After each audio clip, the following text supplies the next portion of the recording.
Oh, hi. There you are. Oh, I've been waiting for you. To come to bed. You look exhausting. I can tell by your eyes. You wanna lay down? Yeah? Okay, come on. There.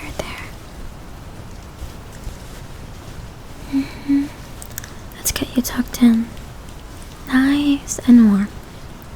Like it right up to your chin. Perfect. You're okay?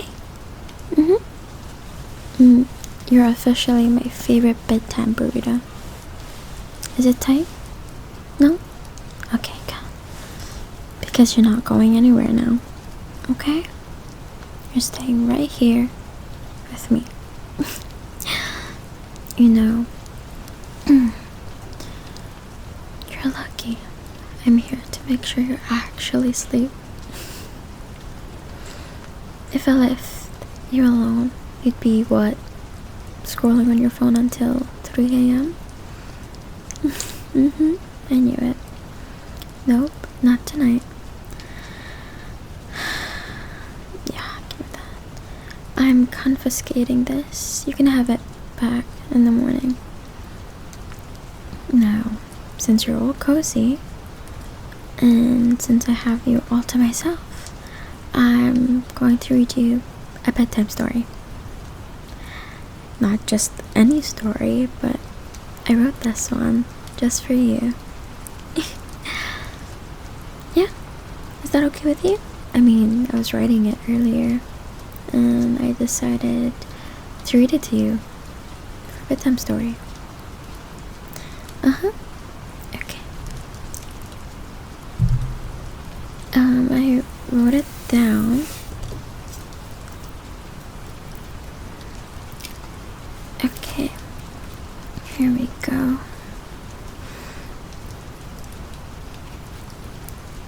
This is my favorite one.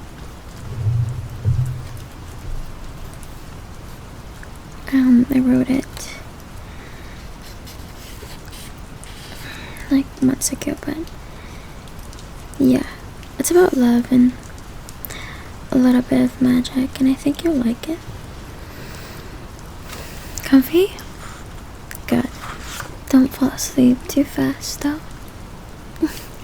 I want you to hear the good parts, okay? Okay, let's start.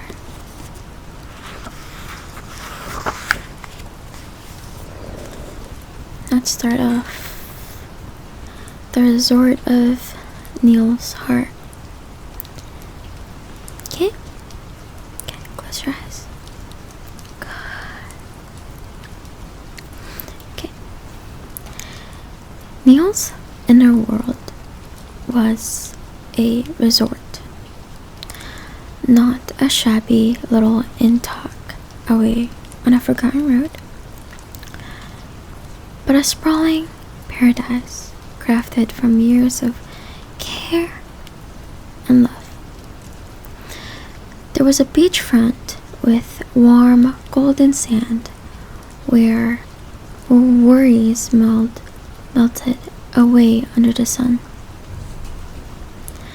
There were gardens. Oh, the gardens full of flowers that never wilted, always in bloom. A hotel stood at the center, tall but welcoming, with open doors and windows glowing like lanterns at night. It was the kind of place people wanted to visit, and everyone who did left feeling lighter.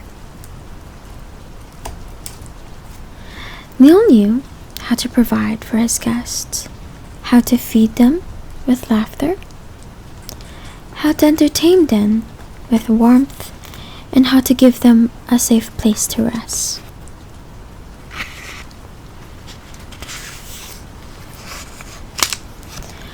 But guests never stayed forever. Some only wandered the beach for an afternoon. Some stayed in the hotel for a few weeks, maybe months. Then they left, their footprints fading from the sand. Neil used to wonder why. Why would anyone leave a place built just for their happiness? He didn't understand. Well, not at first.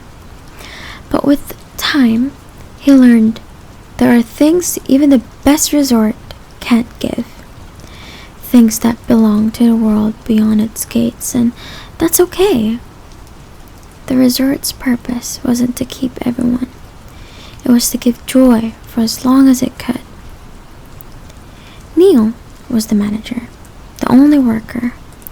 He decided what the resort looked like, what attraction to rebuild, which ones to maintain, and which to let go.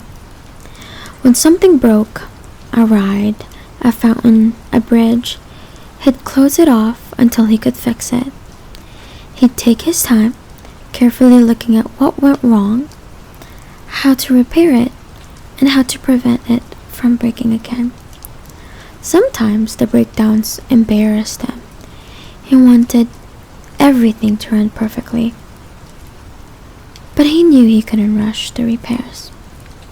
His family were the owners, kind, trusting people who rarely stepped in. They believed in him. Sometimes if Neil had an idea for a new attraction, they'd invest in it. But mostly they watched from afar, letting him shape the resort in his own way. His close friends, though, they were the VIPs. They had access to more of the resort than anyone else. Private gardens, hidden lounge, the rooftop view. Neil built things for them sometimes, but often he expanded the resort just because he wanted to, and they happened to enjoy it too. Then one day, someone new arrived. Her name was Nayu. Neil didn't know her. She hadn't been invited. No one needed an invitation after all, but she walked in like she belonged there. She didn't just wander the gardens or lie on the beach like most visitors. She started decorating. At first it was small things.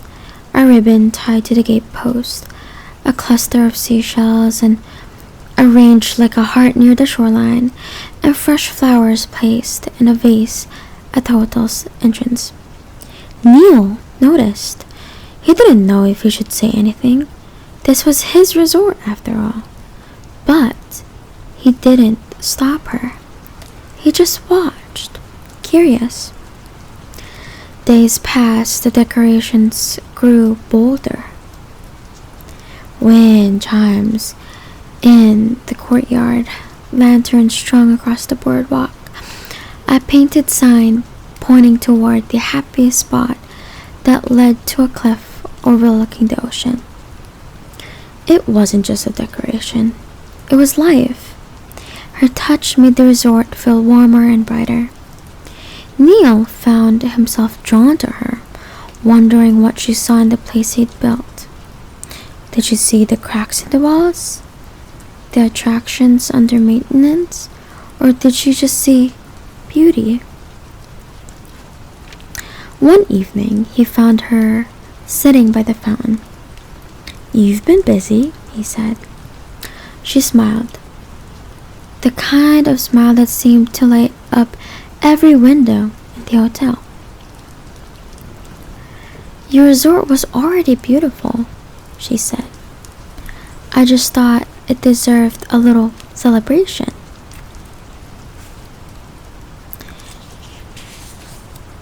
He didn't know what to say to that, because somehow in all his years of building and repairing, no one had ever come to add something of their own. Days turned into weeks and weeks into months, and somewhere along the way, the decorations became less about making the resort lively and more about staying close to him. Nayu didn't leave.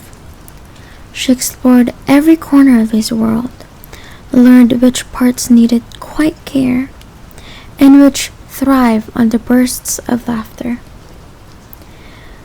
She was the first guest who didn't just enjoy the resort, she helped it grow. And Neil found himself building new attractions with her in mind. A garden filled with her favorite flowers, a cafe that served her favorite tea, a hammock beneath the tallest palm tree where they could watch the stars together. He still knew guests could leave at any time, but something in his heart told him that Nayu wasn't just a guest. She was home. The end. Huh? What do you mean it was good? You're not supposed to say you're not supposed to say anything. You're supposed to be sleeping. What do you mean good? Okay, well it seems like you're not sleeping yet. Let's do another story. It's called, let's see, I wrote this one a while ago. The Star That Learned to Love the Earth. Do you want that one? Yeah? Okay. Once upon a time, high above the clouds, there was a small, shy star. She sparkled just enough to be seen, but never enough to be noticed. Every night, she would peek down at the earth, watching people live their lives and wondering what it would be like to be one of them. One night, she noticed someone who always looked up at her. A person who, even on the cloudiest nights, searched the sky until they found her light. And for the first time, her little star heart began to glow brighter. The moon warned her, stars can't survive on Earth. If you leave the sky, you'll fade away. But the star couldn't stop thinking about that person. So one night, she took a deep breath and fell gently through the clouds. When she landed in a small town, she found herself not a star anymore, but a human girl with warm hands and soft smile, and a heart that beat like it had always been human. She wondered until she found him, the person who had always searched for her, and when their eyes met, he smiled, and she felt like she had always belonged there. They spent many nights talking, laughing, sharing little moments. But with each day that passed, the star began to fade. Her light was tied to the sky, and the longer she stayed, the dimmer she became.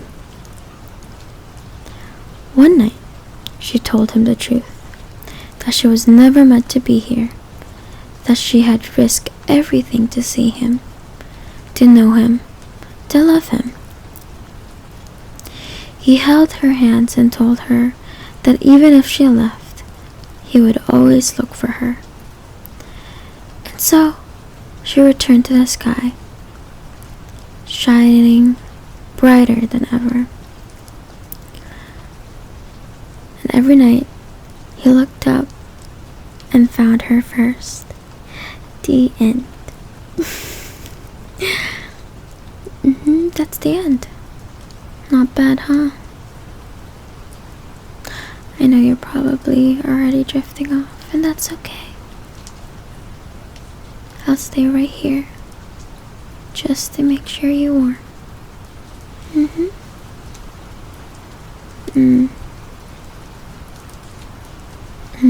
You're still awake, huh? I thought that second story would have knocked you out. Alright, fine. You win. Another story? Okay, but then you have to promise to actually close your eyes and rest. Deal? Okay, deal.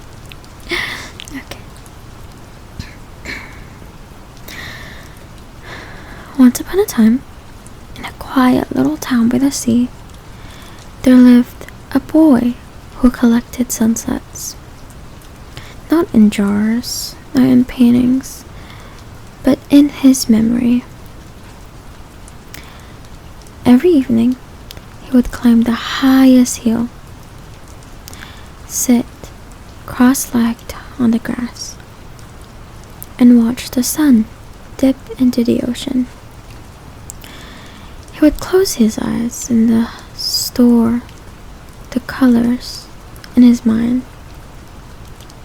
He would store the colors in his mind, the warm golds, the deep pinks, the soft lavender clouds, and every single detail, making that his true personality. The townspeople thought he was strange. Why not take a photograph? They asked. But the boy would only smile and say, because photographs fade, but the heart remembers forever. But one evening, as he sat on the hill, someone joined him. A girl, wearing a scarf, the color of the sunset itself. Hi, do you mind if I sit? She asked.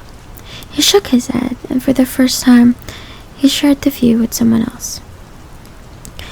From then on, every evening, they watched the sunsets together. He told her about the hundreds of sunsets he'd collect in his mind, and she told him that the sunsets looked even more beautiful when she shared. One day, a great storm rolled in. The waves were wild and the sky stayed dark for days. The boy climbed the hill anyway, but there was nothing to see. It was dark, gloomy, scary. He sat in the rain, trying to remember the colors, but they felt far away. Then he felt something warm on his shoulder. It was her scarf, the one color of the sunset. Here, she whispered, until the sun comes back, you can keep this one. And he realized he didn't need to collect sunsets anymore, because the most beautiful one was already beside him. The end. There. 3 stories in one night. You're officially spoiled. I knew it. You're still awake. You were giggling. Here, how about this? I'll give you a lucky charm for sleeping, and I'll give you a couple more bedtime stories, and then it's done. Okay? Yeah? Okay. Here you go. I found this earlier today. It's just a little seashell I picked up when I went walking by the shore. But it's special. Why? Because it has this tiny swirl in the center, and if you hold it up to your ear like this, you can hear the ocean, like it's keeping the sound safe for you. I want you to keep it by your bed, and every time you see it, I want you to remember that I'm rooting for you, that no matter what kind of day you are, there's still something beautiful waiting for you at the end of it. They say good luck charms only work if they're given with love, and lucky for you, I have plenty of that to spare. So, you're officially stuck with my magic seashell now. That means good dreams and good morning mornings and maybe even good hair days are all my fault from now on. Okay? Alright, baby. That's all the spoiling you're getting tonight. Now close those eyes. Breathe in. Nice and slow. And let me hold on to all the worries for you until morning. Okay. Let's continue the bedtime story. Okay. Let's see.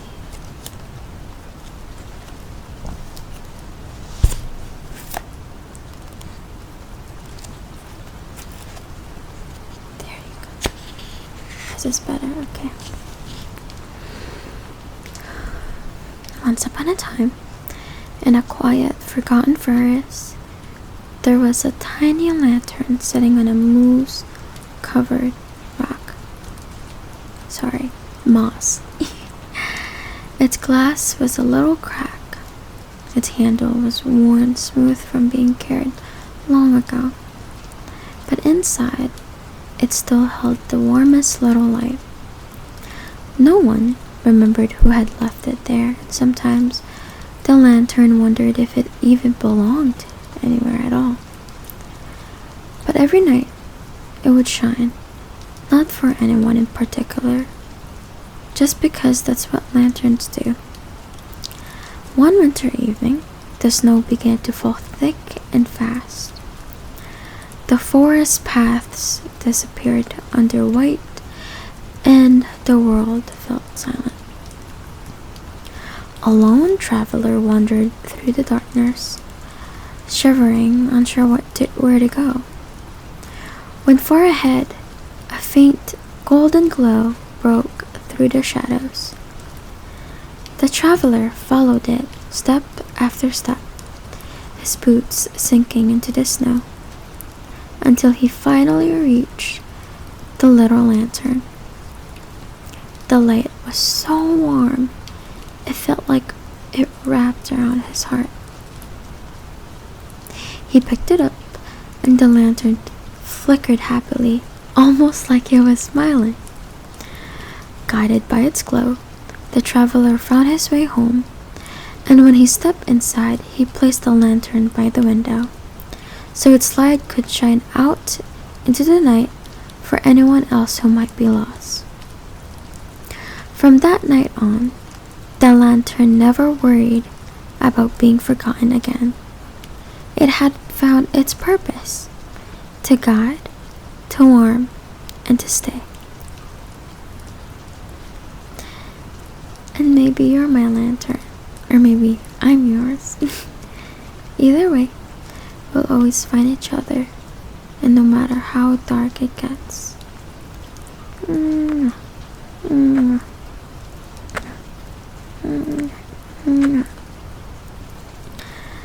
Okay. I'm still here. I'm still talking to you, even if you're already gone to dreamland. Just one last story, and then I'll let the night take over. This is Little Red Riding Hood, but in my twist. Okay.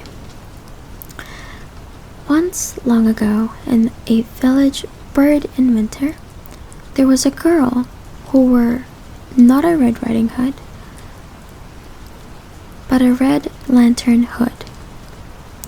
A cloak lined with tiny lights sewn into the fabric. She didn't walk through the forest to bring bread to her grandmother. She walked to bring lights to the wolves. The villagers thought she was foolish. Wolves were dangerous. But she knew the truth. The wolves weren't hunters tonight. They were lost, blinded by the snowstorm, and if they didn't find shelter, they would freeze before dawn. So she walked deep into the white silence, her hood glowing like a trail of stars. And one by one, the wolves appeared, not snarling, not stalking, just following. She led them to a hollow in the earth, warm from a hidden spring. They curled up there, watching her with amber eyes that held neither threat nor hunger, only gratitude. When she left in the morning, her cloak was lighter. Some of the little soon-in lights were gone. The wolves had taken them to light their way forever. And from that winter onward, anyone who wandered too far into the forest at night would sometimes see a faint glow weaving between the trees. Some say it was the girl returning. Others say it was the wolves, still carrying her light. And maybe that's what I'm doing right now. Sewing little lights into your dreams, and so even when you're far, far, far, far away from me, you'll never lose your way back.